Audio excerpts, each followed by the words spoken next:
किसी ने बड़े कमाल की बात कही है कि वक्त की कीमत तब तक नहीं होती जब तक कि वह तुम्हें तुम्हारी औकात ना दिखा दे, क्योंकि टूटना ही तुम्हें बताता है कि तुम बनने के कितने करीब हो। नमस्कार दोस्तों, हिंदी कहानी जंक्शन में आपका स्वागत है। क्या आपने कभी किसी बड़े क्रिएटर, किसी बड़े बिजनेसमैन या किसी बड़े खिलाड़ी को देखकर यह सोचा है कि यार यह लोग इतने महान कैसे बन गए? क्या इन्हें सब कुछ थाली में सजा सजाया मिल गया था? तो जवाब है नहीं। आज जो कहानी मैं आपको सुनाने जा रहा हूँ वह आपको बताएगी कि तकलीफ और संघर्ष असल में क्या होता है, और अगर इंसान अपनी जिंदगी में छोटी छोटी मुश्किलें सहना सीख जाए तो वह कहां से कहां पहुंच सकता है। तो चलिए शुरू करते हैं। एक समय की बात है, एक नौजवान मूर्तिकार था। उसके हाथों में छैनी और हथौड़ी थी और दिल में एक जुनून था। उसका सिर्फ एक ही लक्ष्य था, बेजान पत्थर में से भगवान को बाहर निकालना। एक दिन वह घने जंगल से होकर गुजर रहा था। जंगल इतना शांत था कि सूखे पत्ते के हिलने की आवाज भी साफ सुनाई दे रही थी। तभी उसकी नजर एक विशाल और मजबूत पत्थर पर पड़ी। मूर्तिकार ने सोचा क्यों न इस पत्थर से एक सुंदर मूर्ति बनाई जाए। उसने जमीन पर अपना झोला रखा, गहरी सांस ली और अपनी छैनी हथौड़ी उठाई। जैसे ही उसने पत्थर पर हथौड़े से पहला वार किया, पत्थर से एक दर्द भरी आवाज आई। अरे रुको, मुझे मत मारो, मुझे बहुत दर्द हो रहा है, प्लीज मुझे छोड़ दो। यह सुनकर मूर्तिकार एकदम सहम गया। पत्थर पर बस एक छोटा सा निशान पड़ा था, जैसे किसी जख्म की तरह। पत्थर ने फिर गिड़गिड़ाते हुए कहा, मैं यह दर्द बर्दाश्त नहीं कर सकता, प्लीज मुझे मेरे हाल पर छोड़ दो।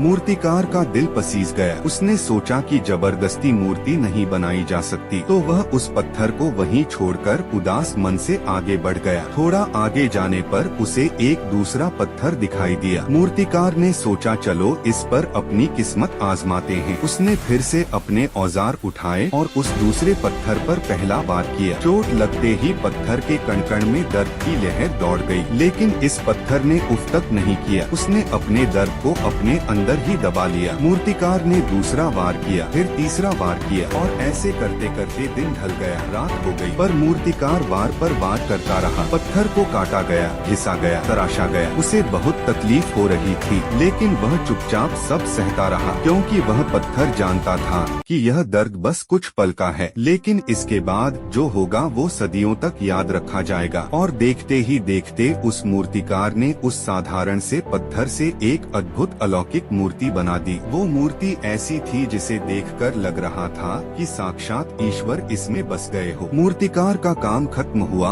और वह उस मूर्ति को वहीं छोड़कर अपने गांव की ओर चला गया। गांव पहुंचकर उसे पता चला कि उसके गांव में एक भव्य मंदिर तैयार हुआ है, बस मूर्ति की कमी है। मूर्तिकार ने गांव वालों से कहा, अरे चिंता मत करो, मैंने जंगल में एक दिव्य मूर्ति तैयार की है, आप लोग जाओ और उसे सम्मान के साथ ले आओ। गाँव वाले ढोल नगाड़ों के साथ जंगल गए और उस मूर्ति को पूरे हर्षोल्लास के साथ मंदिर ले आए और उसे मंदिर के गर्भगृह में स्थापित कर दिया। तभी गांव के एक आदमी को याद आया, अरे भाई मूर्ति तो स्थापित हो गई, लेकिन नारियल फोड़ने के लिए भी तो एक पत्थर चाहिए ना। मूर्तिकार को तुरंत वह पहला वाला पत्थर याद आ गया। उसने गाँव वालों से कहा कि जंगल में उसी रास्ते पर थोड़ा सा आगे जाना, आपको एक और पत्थर पड़ा मिलेगा। गाँव वाले गए और उस पत्थर को जिसने दर्द सहने से इनकार कर दिया था उसे खींच कर लाए और मंदिर के दरवाजे पर रख दिया। दोस्तों अब नजारा देखिए, मंदिर के अंदर वाली मूर्ति पर लोग दूध चढ़ा रहे थे, फूलों की माला पहना रहे थे और हाथ जोड़कर पूजा कर रहे थे, और बाहर वाले पत्थर पर लोग जोर जोर से नारियल फोड़ रहे थे। एक रात जब पूरा गांव सो रहा था तो बाहर पड़े पत्थर ने अंदर वाली मूर्ति से एक बात कही। उसने बड़ी मायूसी से कहा, यार तू कितना भाग्यशाली है, तेरी पूजा होती है, तुझे सजाया जाता है, लोग तेरे सामने सिर झुकाते हैं, और मैं मुझ पर हर रोज नारियल फोड़े जाते हैं, मुझे बहुत चोट लगती है यार। तभी अंदर वाली मूर्ति मुस्कुराई और एक शांत मगर गहरी आवाज में जवाब दिया, मेरे दोस्त याद कर, शुरुआत तो हम दोनों की एक ही जगह से हुई थी। अगर उस दिन तूने मूर्तिकार की वह चोट सह ली होती तो आज मेरी जगह तू होता, और तेरी जगह में तूने चंद पलों का दर्द नहीं सहा, इसीलिए अब तुझे जिंदगी भर चोट सहनी पड़ेगी। पड़ेगी और मैंने उस दर्द को अपना भविष्य बनाने के लिए सहा, इसीलिए आज मैं पूजा जा रहा हूँ। दोस्तों,